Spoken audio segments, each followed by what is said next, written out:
गुरुदेव, अपने करीबी के चले जाने का दर्द सहने और उसे स्वीकार करने का क्या तरीका है? इमोशनली क्वेश्चन बहुत महत्वपूर्ण है। इन्फॉर्मेटिव क्वेश्चन बहुत इजी है। उपदेश देना बहुत आसान है कि पत्ता झड़ गया, उसको स्वीकार कर लो। मृत्यु अनिवार्य है, इस सत्य को स्वीकार कर लो। ये तथ्यात्मक रूप से कहना बहुत सहज है, लेकिन यदि आपको भावनात्मक दृष्टि से उससे फ्री होना है तो एक स्वयं को एक सवाल पूछे कि आत्मा उसकी शाश्वत है, आत्मा उसकी मरी नहीं है और वो कहीं पर भी आपसे जुड़ी हुई है। और आप यदि दुखी होते हैं तो जो व्यक्ति आपसे दूर हुआ है वो आपको खुश देखना चाहता है कि दुखी देखना चाहता है।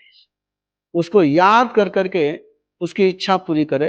ये प्रैक्टिकल मैंने बहुत लोगों को कराया है, जिनके बहुत निकट के व्यक्ति, किसका पति गया, किसकी पत्नी गई, किसका बेटा गया, किसकी माँ गई, किसी बाप गई।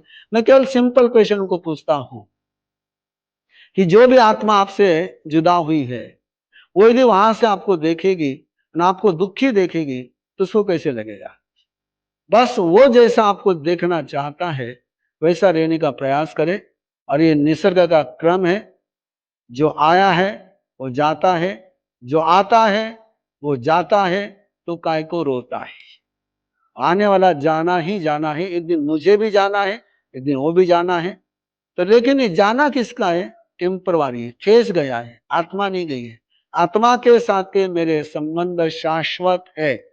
शरीर से संबंध अलग हुआ है, नया रूप में वो कहीं ना कहीं है। उस नए रूप में मैं नए रूप में उसको जाकर मिलूंगा। ये विश्वास मन में बनाए रखिए। श्रद्धा के संबंध हो गए तो जुदाई का दर्द नहीं होगा, और स्वार्थ का संबंध होगा तो जुदाई की पीड़ा होगी। हम श्रद्धा से रहे, कृतज्ञता से रहे, तो दर्द के जगह पर हम दर्द बन सकते हैं।